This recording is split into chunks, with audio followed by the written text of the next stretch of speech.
From the Marquee Media Studio inside Mark Tank, it's the Mark Haney Show. Yes, this is the Mark Haney Show on a mission to ignite the entrepreneurial revolution right here in the hometown we love. And we do that by building the backyard advantage, the most connected community in the world for local entrepreneurs. And, we do that through sharing stories. And today we have a story that I think is unique to the Sacramento region. We have a young man who is making movies here in our region. And we're not known in Sacramento as the, filmmaking capital of the world, but Zac Hersh has figured out a way to make Sacramento a great place to, I guess, drive an entrepreneurial business associated with movie making. So welcome to the show, Zac. Appreciate you being here. Thank you for having me. Really you excited. bet. So did you go to Placer High School up in Auburn? I did. Okay, so you're a local guy. And when did you realize you were a filmmaker? From like elementary school. Oh, really? Yeah, I had a friend who I grew up with, Tanner, and him and I every day after school would make like short films and commercials and little like horror movies with his like mom's VHS camera. And that just kind of sparked it in me, how fun it was to make movies, and just carried with me throughout my life until, this point where I'm actually getting to do it for real. Yeah, so now how many movies have you made so far? I've made 3 legitimate feature films and then 2 like indie college films. So I guess 5 features total. 5 features total. And then maybe walk me through this progression. So indie college, it's an independent. I don't really even know what that is, actually. Indie, I'm guessing it stands for independent. Yeah, it's the college indie is when it's like you put together all the money you have in your pocket and you kind of bootstrap the whole thing and recruit anyone who's willing to be a part of it. And so in college, I met my now producing partner, James Rich, and that's where it all kind of got going, where we would write scripts and then just go out and make them. And it was cool. We went to Sonoma State, and they had a lot of like little film festivals that they would put on. So you would have like 2 weeks or something to make a film, and then they would have a competition for it. So that was essentially, because both of us didn't go to film school per se at that point. And so that was kind of like our film school, just doing it, boots on the ground. And those kind of films, do you make money with them? Do you sell them, or is it just for like to win a contest and impress the chicks? At the time, you think you're going to win Sundance, but I think that's the first thing you learn as an indie filmmaker, that you're probably not going to get into Sundance with those. Yeah, so I think we've all heard of Sundance Film Festival. I've never been. Have you been there before? No, I haven't. Okay, so that's where people go, and it's like a film festival. And if you make it and get recognized there, then your film might have some value at that point. Is that right? Oh yeah, for sure. It's a huge festival to get into, and I think we have 4 rejection letters from them now. So that's awesome. Yeah. Or not awesome. That's an interesting story. That, because in entrepreneurship, right? You're a filmmaker. There's a lot of artistic stuff associated with making a film. Obviously, super artistic. There's a little bit of that when you're making trying to create a business as well. It's not all science. There's a lot of art associated. So I want to talk a little bit about that, but maybe just walk me through the journey. So you did these 2 films, and then you got into one of the first of the 3 full-length motion pictures.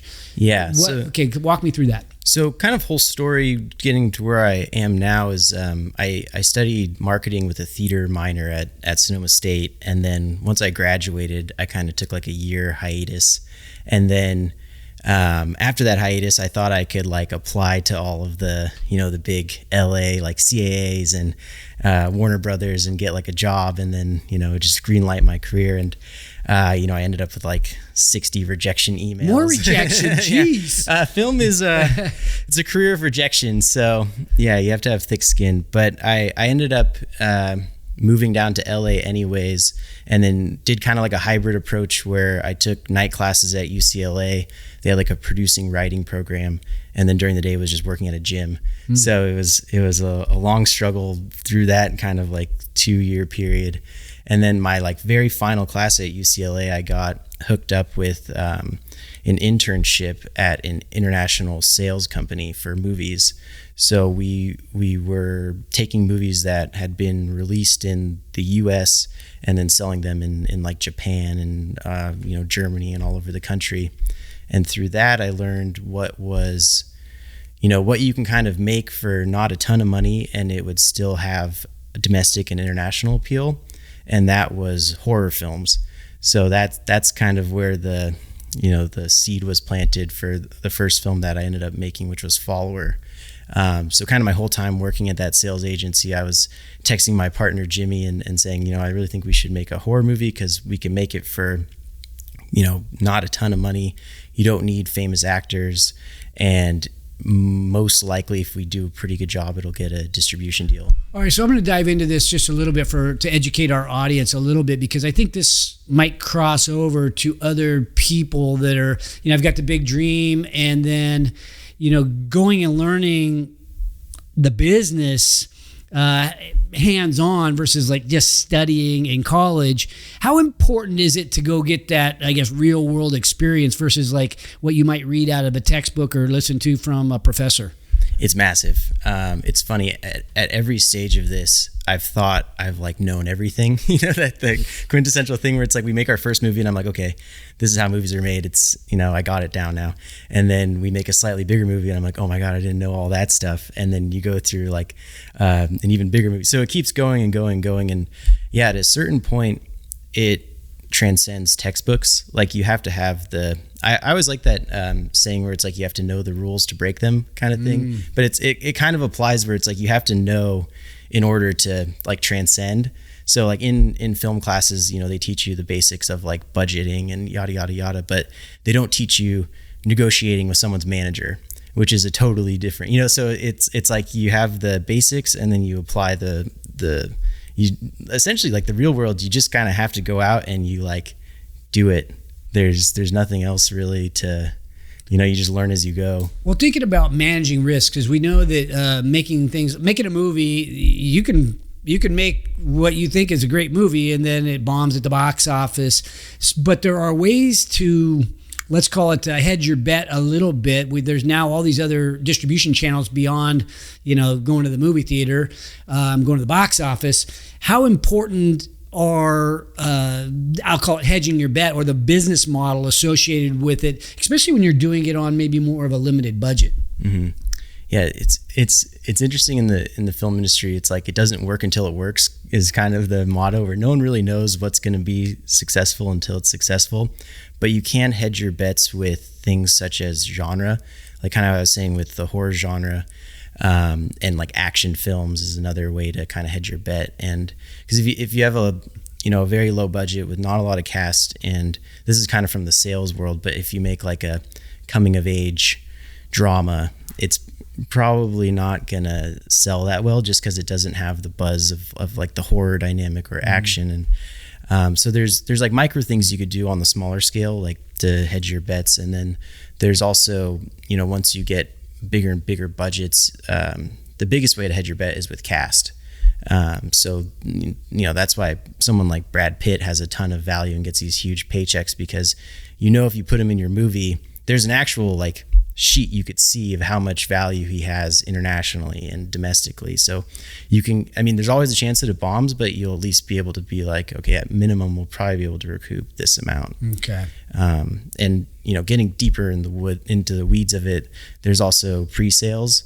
So you can, if you have a really good package put together, sell to distributors before the movie's even made.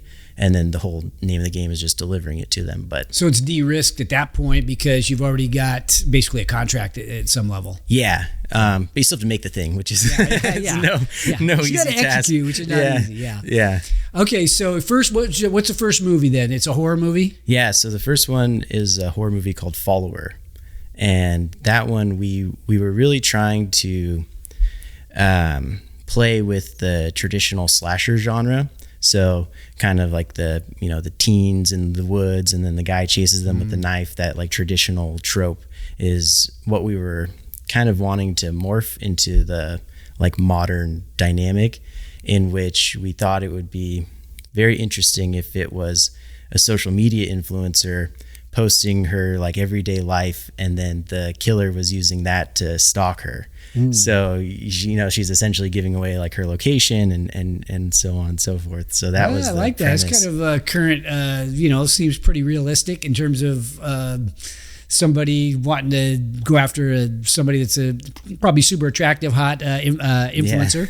And so you're going to go out. And so is there a lot of, I guess, blood and guts in these type of movies? I mean, do you have to demonstrate all that stuff, or you tone that down? Are these R-rated or what? There's like kind of like the formula you're saying is within each genre there's formulas that you kind of have to hit certain beats on. So by like X number of minutes, it's good to have someone like die if it's a horror movie, or if it's an action movie, have this much action by this point. So we really tried to, with like the creation of the movie, hit those beats. It's not super over the top with gore. It's more of like a thriller type. You're such a clean cut, nice guy. It's like hard to picture you making a horror movie or any movie when somebody gets killed. You're such a nice guy. Yeah, it's that's not your personality. Yeah, it's like well, what my partner and I always talk about is it's art. So, you know, it's a form of expression, and it's not necessarily like, you know, indicative of who we are, but it's just an expression. And what I like with horror is you're really taking something to like the nth degree of where it could go, because you're kind of playing and then. So it's like, okay, you got these girls and they're posting their life, and then this guy's following them, and then they lose service or so it's right. You know, I like to like, we take it kind of light. You know, it's we're playing, and it's supposed to be fun, and the audience is supposed to, you know, have a fun reaction to it. Some horror movies are funny, and others scare the crap out of you, right? Yeah. And it's oh god, I can't sleep tonight. Is yours got more of the humorous side to it? I think it has a good mixture of both, where it is thriller, like it is a thriller, it is scary at times, but there is some like more lighthearted moments. Okay, so that was your first one, Follower. Yeah, and how did that do? Were you happy with it? Yeah, it for the budget that we had, and like the cast range and all of that, it really exceeded expectations. So was there any cast members we may have heard of before? Not really in that one. Okay. But yeah, it ended up getting a distribution deal without playing in any film festivals, which was a pretty big deal. And really with that one, it was more of a proof of concept, because I had kind of like left the nest of that sales agency I was at, and I was really trying to see if I could actually, you know, call a distributor and get a deal with them on my own with a movie that we made on our own. And you need a distributor. You can't go direct to, I don't know, some movie theater chain and bypass a distributor. You can, but it's very expensive. You have to do everything yourself marketing wise. And you just limit kind of like the exposure that you'll get, unless you're coming into it with like a huge audience behind you already. Okay. There's like those Fathom events where you can do a theatrical release on your own, stuff like that. But I think generally when you're starting out, and if you don't have a huge, you know, overhead that you're trying to recoup on the film, it's good just to get the experience of working with a real distributor and going through that process. So the distributor, do they also take care of taking it to streaming and other sort of avenues? Not just the box office? No. So they essentially take the movie from you and then create the release strategy for it. So it'll go to iTunes, Amazon. There's now basically 3 different release windows. One's like streaming, and then transactional, and then ad. So streaming is like Netflix or Hulu, where you're paying for a subscription and you just get to watch it. Transactional is where you're like going to iTunes and you pay 99 cents or, you know, $2 to watch it. And then the new thing is like Tubi is ad based, so you get paid as people are watching and the ads are playing during the movie. Yeah. And which right now, which is tip for that one? Maybe you could speak to that one. Which one drives the most, gross profit? So it's now on the third phase of release. So it went through transactional, where it was on iTunes and Amazon. It was cool. We got like, I think at one point we were like 10 on the horror charts on iTunes, and then it ended up selling to Tubi through our distributor, so they handle all of that. So it's been on Tubi, and that's been really great. So the most money has come from Tubi, I think, because there's no barrier to entry. Like when someone's gonna spend $6 on a movie and they're looking at your independent horror movie and then Top Gun's next to it, like you're fighting the big dogs, and you have to win their money if there's not like I'm saying, like a cast member or something. It's hard to win that battle. I've heard, so I used to own a bunch of video stores, and certain locations around, there were 12 stores in Sacramento, and like our South Sac store, they love the horror and the chop them up and the action stuff. And, if they had a picture of somebody, with a gun on the outside, South Sac, they like those movies, right? Yeah. You go to, let's say, someplace like Auburn, and they might like the love story a little bit more. And so I wonder, on that front, is the international audience, because now you can distribute this stuff internationally, especially on streaming. Mm-hmm. Does the international audience appreciate the killing and all that more than the American audience? Yes. I assume that. Yeah, Not that South Sac is like the international audience, but that's how it was for us. It was crazy.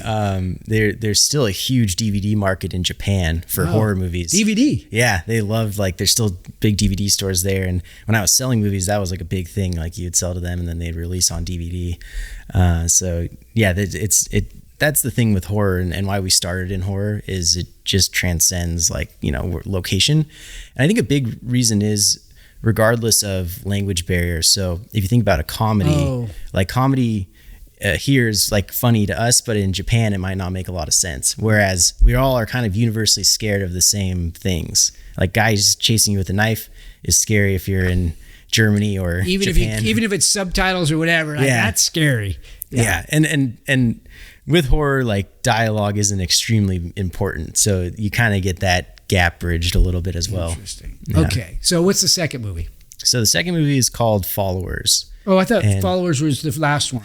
No, so this is a common thing that keeps happening. So Follower is number 1, and then Followers with an S is number 2. Oh, was it a sequel? So we called it a requel. It's like an old term from the 80s where when you get a bit more money and you go back and kind of beef up a story, was essentially what we did. So it's in a sense a combination of the first story with a more expanded second story.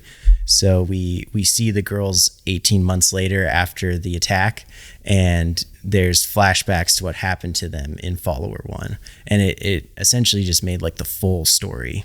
I have to imagine that one, there's, let's say, cost benefit associated with using some of the old footage and that kind of thing. So you can recreate that, have a new release at let's call it a fraction of the cost or some kind of reduced price. Yeah. And a big thing with that on the business end was us making sure we had, it's called clip rights, so that we could pull from the first one and safely without getting sued, put it into the second one. So yeah, we kind of framed it in the second one as a documentary. So it's a documentary was made about what happened to the girls in the first attack.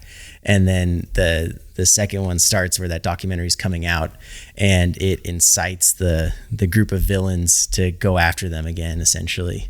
Oh, that's interesting. I don't know if you and I talked about this before, but what's that? Movies really well. I can't think. I'm getting old. I can't remember the names of these movies and TV shows and stuff like that. There was a TV show out that it was about the making of The Godfather. Do you remember seeing it? I can't really think of the name. The Offer.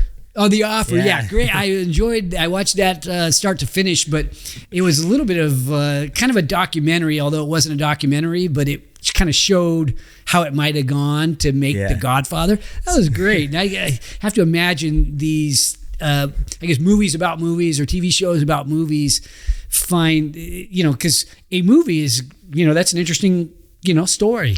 Yeah. The making of a movie. Yeah. Well, something my partner and I always joke about, because we watched that show together, and a lot of the times they build in this really misleading dynamic for people think that going into the film industry, where Al Ruddy, who ends up producing The Godfather, sneaks onto the Paramount lot and then just chases after the president of the studio. Oh yeah. And he like corners him at his car and he's like, "Oh, you got ambition, kid. I'm gonna let you produce the next 3 movies for Paramount."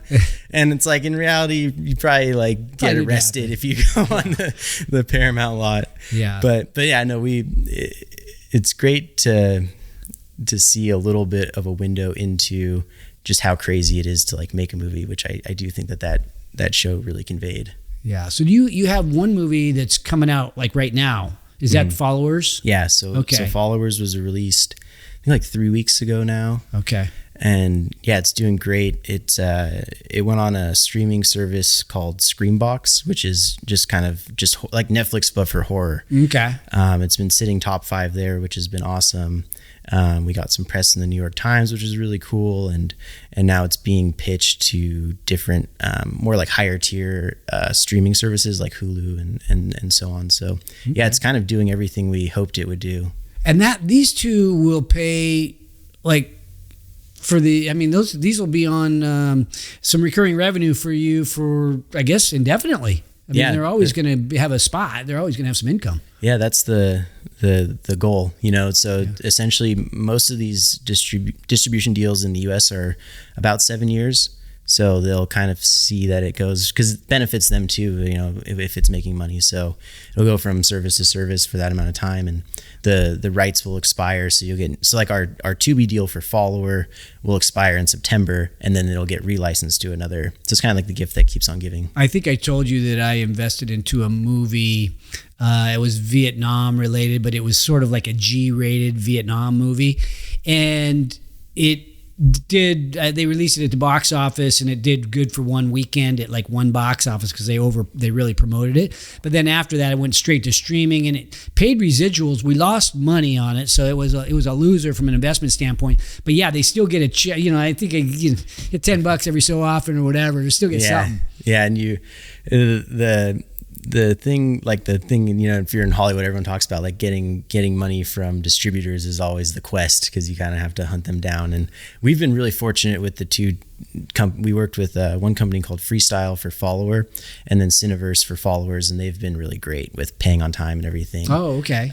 So that's a big thing to look into for people who are making movies and getting distribution deals, is doing your due diligence that they will pay you. Yeah. So do they pay, and maybe every contract looks different, but is it typically where there's like a base fee and then you get a percentage or something like that? Yeah. So if you're really lucky, you get what's called a minimum guarantee. So they'll do some sort of hedge on the release of the film. So you get like 10 grand, or if it's a really big movie, it could be like millions, based on the budget sort of situation. And then from there, it's all the deals I've done have been either quarterly plus like 60 or 90 days you'll get paid, and a report of how it's doing on the different platforms.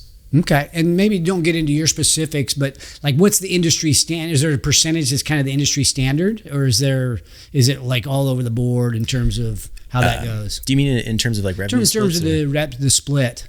It's either like 70-30. 70-30 goes 60. To the 30 goes to the distribution company. 70. Okay, so the most of it still goes to the filmmaker. Yeah. Okay. Yeah. Okay, and so then the third movie, that's the one you and I first started talking about, right? You are an athlete. You do CrossFit, and your dad and I met at yoga, and he's a super successful business guy, and we kind of hit it off. And then I met you through him, and we started talking about this other movie that I think is really interesting, and it's probably a pretty big departure from the first 4.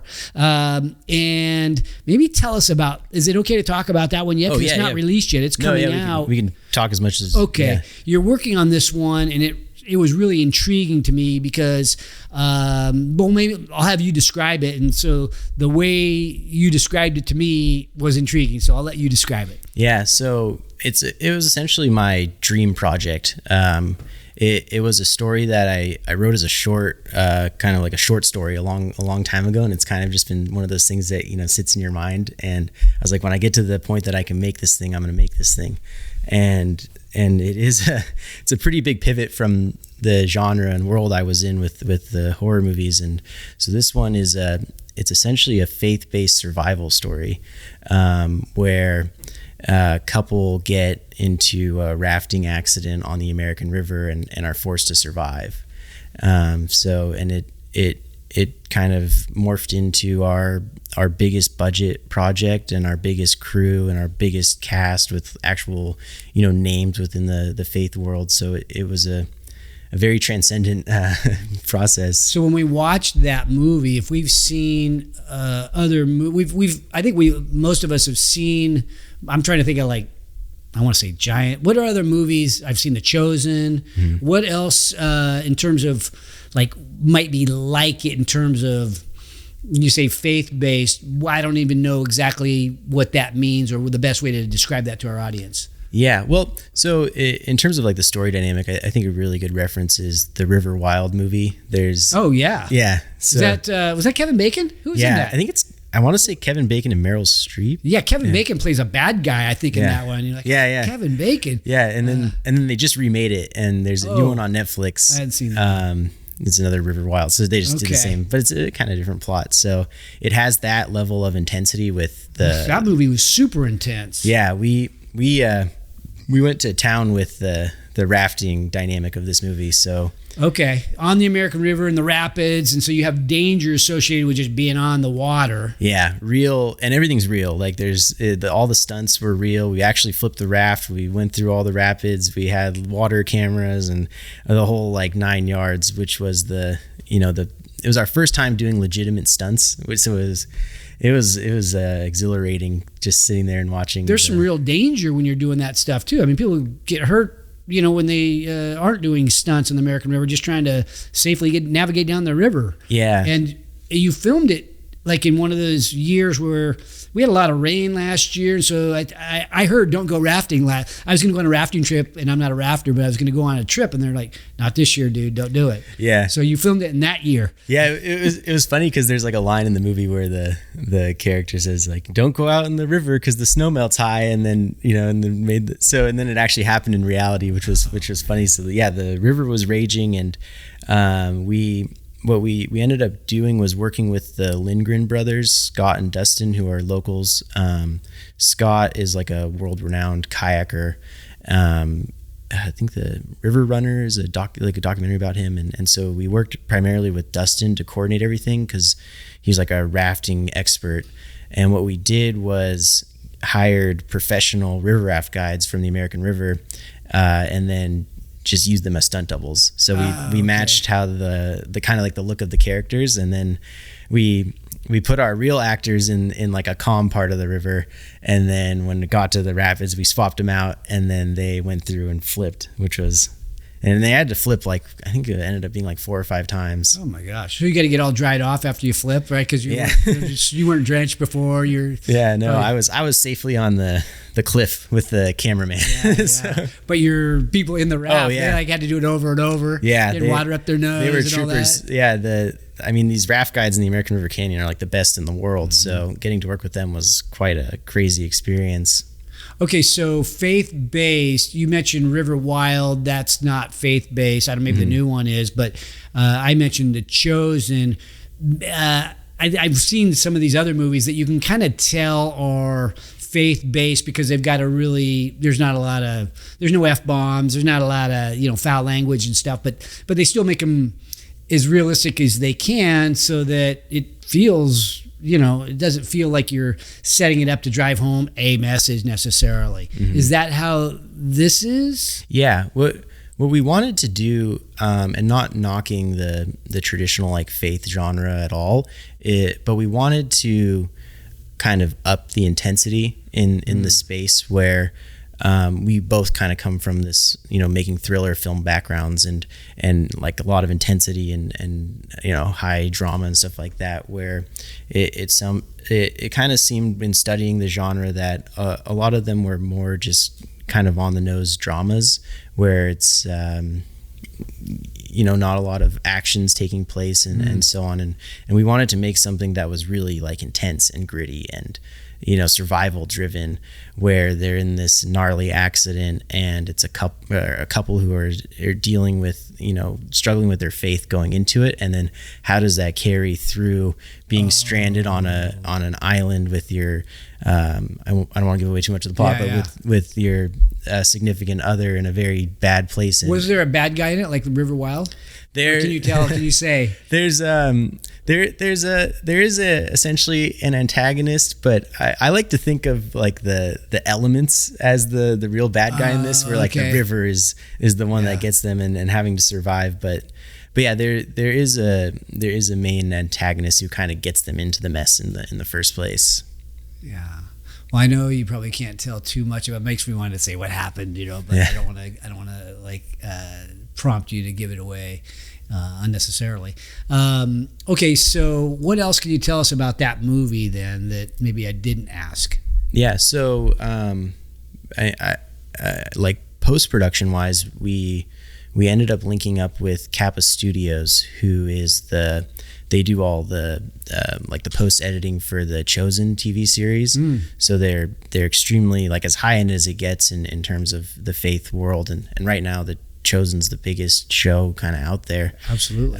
So they took over the edit essentially at this point, and so they did the assembly edit, and now we're working with them on the sound edit and the color, and so yeah, it's turning out to be an insanely good product. Yeah, and if you haven't seen The Chosen, that's a story of Jesus, and it's intriguing. It's like it's kind of like a mini series, I guess, if you will. I don't know how many episodes there are, but it lasts for a while. It's a story of his life, but it's done in a way that I don't know, kind of seems realistic because they're speaking English and they're talking like regular people at some level, but it still tells the story of what happened with Jesus. Yeah. I think they try to like follow the Bible as close as you can within like a dramatic narrative in terms of them like acting. Obviously they're adding some dialogue and stuff because it's not just 100% what's said in the Bible. But I do think it's a really cool show that kind of humanizes the whole story. That's where you don't want to go in thinking it's like a biblical scholar documentary, but it is something where it's this covers the story, humanizes everything, and I really enjoyed it before I even knew I would work with them. So yeah, it was cool being a fan of the show and then being connected with the people. So now you have like the best in that genre editing, right? Doing all the editing and making it look good, all the shots that you guys got and all the audio that you got and that kind of thing. And they probably have to add sound effects and stuff like that. Yeah. So post-production wise, so there's I think like essentially the main things is you have the assembly edit. So you put the whole movie, when you finish filming, you just have like a stock pile of footage and then you got to piece it all together. So they helped us doing that in making like the edit, and then it goes through sound editing. So it sounds pretty terrible when you have it fresh out of the camera and the mics and stuff. So they have to blend everything and add sound effects, and there's called like Foley, where if someone sets a cup down, you have to kind of imitate that. Oh right. Yeah. It seems like such a disjointed process. Like, why doesn't the mic just get but when you're actually doing it, like it does stuff like interrupts dialogue and things like that. So the main goal is capturing dialogue, and then they add all the sounds, and then it goes through a process called color grading, where when it comes out of the camera raw, it's very gray. And so they'll add like a color to it, and then you do your score and your VFX. So there's a lot of stuff that goes into the kind of the second half of after you've shot the thing. Obviously, they're the best, I guess, in the industry, or one of the best. But do you still have creative input during that process? Like, no, I don't want that color, or when they set that cup down, it's a little bit too loud. You're Yeah. Come on. No. Yeah. Totally. It's a partnership. So we trusted them to kind of give them the assembly edit, and then we sat in the studio with them after they've had it. I think they had it for about 2 months, and then we got to sit in the room with them for a week and be like, we really liked it better this way and this, and then also trusting that they know the genre and in certain elements where we were like, kind of butting heads over just on like our own internal team. So it was nice having like a third party that really knew the genre and was able to just, I was the edit that they put together, so much as the producer and the writers and like you put so much of your heart and soul into this thing, and it's so much work, and then you hand it off to someone, and it's really one of the most important things is the edit, because that's what the audience, like, no one, when you're sitting in the theater, you don't care about like how much the producer struggled when they were in production. You just kind of care about what you're seeing, and so that's what they put together, and I was like 10 out of 10 happy with it. Well, I always feel like that's how one of the biggest things that we have to do in our lives as entrepreneurs or just anybody that wants to be successful is, what are you going to edit? Like, what are you going to cut? Because you're in love with the whole thing. Yeah. You got to cut so that you will have the best stuff pop, right? You're only working on the cool stuff if you're an entrepreneur, or the most impactful stuff if you're trying to build a great life. But making a movie, I have to imagine, is a little bit like that. Man, you got to have great editing. Yeah. Saying no. Yeah. And you have to have people that are willing to confront you. Cause like, I think that's so true. And it's such a good point where like I wrote the first draft of the script and it was like 200 pages and I was so in love with it. I was like, this is the best thing ever. And then my partner, Jimmy, read it and he was like, there's no way you could have like, I think the first dynamic was they were stranded on the beach for like, I think like it was like 60 days or something. And he was like, how are we, like, you can't, it's not possible. And so we got in like a month-long argument going back and forth. And I'd be like, all right, we'll just do 30 days. And then I would rewrite the script and then it'd be like, no, it still doesn't work. And so it eventually, it's funny that, and this is one of the things you kind of see, like looking back, is the story ends up now being that she's out there for 3 days and it works. And then when you're shooting it, you're like, oh, okay, I was totally wrong. And I'm glad there's people who are able to speak into the story. That's about teamwork. Yeah. To be able to come to consensus, if you will, on something, that differentiated, 3 days from whatever, 60. Okay. So now on this movie, maybe walk me through the vision for this. You have distribution for this. Is this different than the others? Yeah, so this one is a bit different in terms of the scale of it. We're hoping to play this one in theaters, which is not something we've gotten to do so far. So our big goal once post-production is done is to push for a theatrical distribution deal, be it like a limited theatrical release. We just want to see it in a theater, and hopefully it gets a lot of screens throughout the country is our main goal. But that's essentially what we're pursuing for this one, is a much bigger distribution situation. Nice. Okay, so a couple more questions, just so we don't take all day here. So you're working on 3 different things. You got to divide your time now, and I can picture entrepreneurs out there thinking, yeah, I can relate to having multiple priorities. You've got your first couple movies. You still got to continue to make those work, but you're working on a new one. Do you have other stuff in the pipeline? How do you line up the opportunities? Yeah, and I think it's a really good note for entrepreneurs is, if you're going to make something and put it out in the world, you're going to live with it for a really long time. That's a big thing I learned with Follower One, is it's not just like, it's not going to be a year. It's going to be a very, before going into making these things, even if it was like an app or a website or, some delivery service or something, you have to really think, I'm excited about it now. And when you first have the idea for a thing, it's really exciting. But then, am I going to be excited about this in 10 years?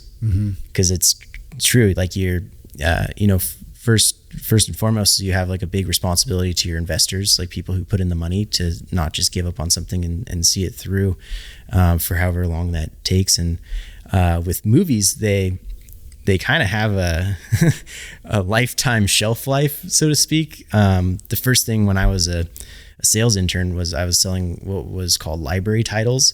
So movies that were 15 years old or something, and they're still being recycled and resold, and the producers are still calling and checking in on, has this movie made any money?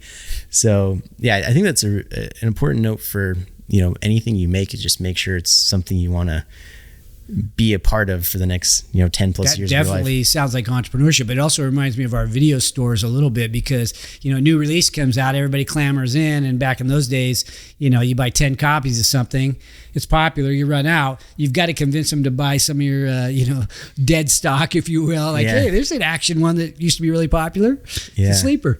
So we're always, and you can keep renting those 20 years later, right? They still have value. People will watch old movies or watch movies that, they weren't coming in expecting to, to buy or to rent. But in terms of, you're getting this one off the ground, you've got stuff in the pipeline. Can you give us maybe a little perspective as to, this is turning into a business for you. So is this going to be like to make one a year? Is this, do you expand upon this? Yeah. So, our goal as a production company was always, and it's kind of like a natural thing with companies that are surviving in Hollywood, is you want a movie in development, a movie in post-production, and like a movie released, kind of like going at all times. So it's a cycle. So we finally hit the first cycle where we have a released movie. We had a movie that was coming out, but now it's out, and then we have a movie in post-production. So those are it's our first like trifecta, which is really cool to have the cycle start to go. So right now for us, it's kind of every day there's maintenance to do with follower one. And now that followers is out there's, like doing podcasts and marketing and meeting with the distributor. And now we just signed with an international sales agent on followers. So it's going to be like presented at the Cannes Film Festival to like sell there. And so now we'll have to oversee that. And then you're overseeing, international, making sure these international guys are paying you and that it's, that the DVDs are coming out in Japan. And then with the newest movie is called tentatively Confluence. And we're overseeing the post-production of that, which is a very intense, like, by the way, Confluence, there's an area of the American River called the Confluence. Is that where the action takes place? Yes, and also the meaning is like where all the rivers kind of merge together. So we thought that was cool with the plot of the movie where everything's merging together. Yeah. So yeah, that's taking up a ton of our kind of mental space right now. And then we are writing what will be like our next movie. And so keeping it rolling. Yeah, it's a business. Yeah. Is Sacramento, I guess this is one of my last questions, is like, is Sacramento is not known for making movies. Is that changing? Are you a one-off? How does, what's your perspective on Sacramento as a place to make movies? Yeah, and this is actually a big reason I wanted to talk to you, because it's like, local Sacramento entrepreneurship. And I do think that the film scene in Sacramento is often overlooked in terms of like powerful and the talent level. But 99% of the crew we brought on for this, the movie Confluence, was all Sacramento based and top notch, like as good as people you can work with in Hollywood or, anywhere else in New York. And so I think that, it's all here. The people are here. We worked a lot with the Placer County Film Commission's office, and they were like top notch with helping us get permits that had never been issued before to, film in these like crazy parts of the river. And they worked with us like hand in hand from the day that I had a script. We like went in their office and we were like, how do we shoot this thing here? And they helped us get, we rented space at Sierra College to film scenes, and Jessup University, and throughout Auburn. And they like the movie wouldn't exist without the Placer County Film Commission's office helping us. And they're very eager and like willing to work with you. Whereas in not like knocking LA, but there's so much production going on there that you're like, when you reach out to their commission, it's a little bit different story. But yeah, so I think as cool. A filmmaker, especially if you're from this area, you don't have to think that, I have to go to LA to make my movie. You can make it here, and there's also like a great array of locations. Like you have, all the way up in Tahoe, you can have that dynamic. You can have the canyon, and then there's the city of Sacramento, which is I saw him making a movie in downtown Auburn the other day on my way to yoga too. It's like there's stuff going, and there's stuff in downtown. Yeah, and they just did a Paul Thomas Anderson movie just shot in Sacramento with like Leonardo DiCaprio. So I think it's it's growing. It's coming. Yeah. well, the one thing that one of my objectives, I think, with our show and some of our platform, the Growth Factory stuff that I work on, is to bring the creators and the creator economy to merge with this tech economy. We got all this innovation and creativity and risk taking, and it's very, very similar. And so to bring those groups together to merge at some level, it's so that they can, provide synergy to one another, because it's a lot of the same type of attitudes going into a startup as going into a filmmaker. Yeah. So to me, we should all be working together. Yeah. Well, and now the worlds are literally merging with, you have real-time green screens. It's all tech-driven, and AI you can't overlook what's going to happen with that in the next years with Sora and all that stuff, where text to video. And so that's where my mind's at as a filmmaker, is how do I start working with these tech guys to, and I think a big thing for more independent type films is, at least in the beginning of all this, you'll be able to add X to your budget without paying for it, so to speak. Whereas VFX used to be a tremendous expense, now you can kind of integrate these programs and work with these tech guys to expand the scope of the film, is what I'm hoping for, until it ultimately replaces us. Well, congratulations on your success, and I think we are impressed with, I guess, your risk taking. You basically putting your reputation on the line, your money on the line, and you're making it work. So congratulations on that, Zach. Yeah, thank you. Appreciate you having me on here and doing so much to promote Sacramento and entrepreneurs in this area. You betcha. Yeah. Thanks for watching today's show. My goal for every episode is that you find a takeaway, something tangible you can use in your business today. And if you have a comment about a favorite takeaway, feel free to put it in the box below. And if you have a topic that you'd like me to bring up on the show, don't forget to let me know. And also, don't forget to subscribe to our YouTube channel if you want to learn more about entrepreneurship. Because at Haney Biz, we are always by your side.